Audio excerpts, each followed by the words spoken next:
अस्सलाम वालेकुम second year. आज हम हिस्सा नसर के आखिरी सबक नंबर 12 का खुलासा पढ़ेंगे। इसका उन्वान है नज़रिया पाकिस्तान और इसके मुसन्निफ़ हैं डॉक्टर ग़ुलाम मुस्तफ़ा ख़ान। ये एक मज़मून है जो डॉक्टर ग़ुलाम मुस्तफ़ा ख़ान की किताब गुलशन वहदत से माखूज़ है। याद रखिएगा कि खुलासा हमेशा कुल तहरीर का 1/3 लिखा जाता है। खुलासा लिखने का बेसिक रूल ही यही है और हर सबक की लेंथ डिफरेंट होती है, इसलिए उसी के मुताबिक उसका 1/3 बनता है। हमने खुलासा लिखने के तमाम असूलों को मद्देनज़र रखकर तमाम असबाब के खुलासे तैयार किए हैं। उम्मीद है आपके लिए इनको याद करना भी आसान होगा। मुसलमानों ने हमेशा मजहबी रवादारी को अपना शेवा बनाया है, लेकिन जब भी बातिल ताकतें इस्लाम पर गालिब आने की कोशिश करती हैं तो मुसलमान उनके मुकाबले के लिए डट जाते हैं। मुग़ल बादशाह अकबर की बेजा रवादारी और मुल्की सियासत में हिंदुओं की हद से ज़्यादा मदाखलत की वजह से मुल्क में काफराना तौर तरीके राइज हो गए और मुसलमानों की मजहबी आज़ादी ख़त्म हो गई थी। चुनाचे अकबर के आखिरी दौर में इस्लाम की सरबुलंदी के लिए हज़रत मुजद्दिद अलैहिस्सलाम खड़े हुए और उन्होंने जहांगीर के ज़माने में दीन की खातिर कैदोबंद की सख्तियाँ झेलीं। उनके असर से शाहजहां और औरंगज़ेब दीन के सच्चे खादिम बने, लेकिन औरंगज़ेब के बाद उसके बेटों के आपस के नफाक की वजह से मुगलिया सल्तनत का ज़वाल शुरू हो गया। ऐसे हालात में मैसूर के सुल्तान हैदर अली और उनके बेटे सुल्तान टीपू ने हिंदुओं और अंग्रेज़ों का डट कर मुकाबला किया, लेकिन मुल्क के दूसरे सरदारों के साथ ना देने की वजह से उन्हें कामयाबी ना मिल सकी। फिर शाह वली अल्लाह के पोते शाह इस्माइल ने अपने मुर्शिद सैयद अहमद बरेलवी के साथ मिलकर मुल्क को ग़ुलामी से आज़ाद कराने की कोशिश की और 1831 में जामे शहादत नोश किया। मुसलमानों ने 1857 की जंग आज़ादी में दोबारा कदम जमाने की कोशिश की, लेकिन अंग्रेज़ी हुकूमत के मजबूत होने की वजह से नाकामी हुई। इन नाजुक हालात में सर सैयद अहमद ख़ान ने मजबूरन अंग्रेज़ों से मुफाहमत की पॉलिसी इख्तियार की ताकि मुसलमान कौम की इखलाकी और तहजीबी इस्लाह की जा सके और उनके दिलों से एहसास कमतरी दूर हो सके। 1885 में हिंदुओं ने इंडियन नेशनल कांग्रेस की बुनियाद रखी। बज़ाहिर ये सब कौमों की नुमाइंदा जमात थी, मगर जल्द ही वाज़ेह हो गया कि ये सिर्फ हिंदू मफादात का तहफ़्फ़ुज़ चाहती थी।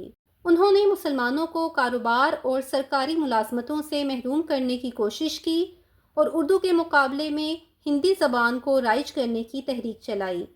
सर सैयद ने मुसलमानों को कांग्रेस की सियासत से दूर रहने का मशवरा दिया। इसी दौरान उनके दोस्त मौलाना मोहम्मद कासिम नानोतवी ने दारुल उलूम देवबंद कायम करके मुसलमानों की दीनी तालीम और तरबियत का बंदोबस्त किया। 1906 में नवाब वक़ारुल मुल्क ने मुसलमानों की सियासी नुमाइंदगी के लिए ढाका के मुकाम पर कुल हिंद मुस्लिम लीग की बुनियाद रखी। इसी दौरान हिंदुओं ने साजिश करके मशरक़ी बंगाल और आसाम का मुस्लिम अक्सरियती सूबा ख़त्म करवा दिया और 1911 में उसे दोबारा बंगाल में शामिल करा दिया। पहली जंग अज़ीम में हिंदुस्तान के मुसलमानों ने तुर्की के सुल्तान यानी खलीफा की हिफाजत की खातिर अंग्रेज़ों की माली और जानी मदद इस वादे पर की कि अंग्रेज़ तुर्की की सल्तनत को नुकसान नहीं पहुंचाएंगे। लेकिन जंग जीतने के बाद अंग्रेज़ अपने वादे से मुकर गए और उन्होंने तुर्की के टुकड़े टुकड़े कर दिए। अंग्रेज़ों के इस धोखे के खिलाफ मौलाना मोहम्मद अली जौहर और उनके भाई मौलाना शौकत अली ने तहरीक खिलाफत शुरू की। इसी दौरान हिंदुओं ने मुसलमानों को हिंदू बनाने के लिए शुद्धि और उनको ख़त्म करने के लिए संगठन की तहरीकें शुरू कर दी। 1928 में कांग्रेस ने नेहरू रिपोर्ट शाया की, जिसमें मुसलमानों के लिए अलहदा नुमाइंदगी का हक भी ख़त्म कर दिया गया। इस रवैये से मुसलमानों को यकीन हो गया कि हिंदुओं के साथ मिलकर रहना मुमकिन नहीं है, क्योंकि उनका दीन, तहजीब और माशरत गैर मुस्लिमों से बिल्कुल अलग है। इन हालात के पेश नज़र 1930 में मुस्लिम लीग के इलाहाबाद इजलास में अल्लामा इकबाल ने मुसलमानों के लिए एक अलहदा वतन की तजवीज़ पेश की।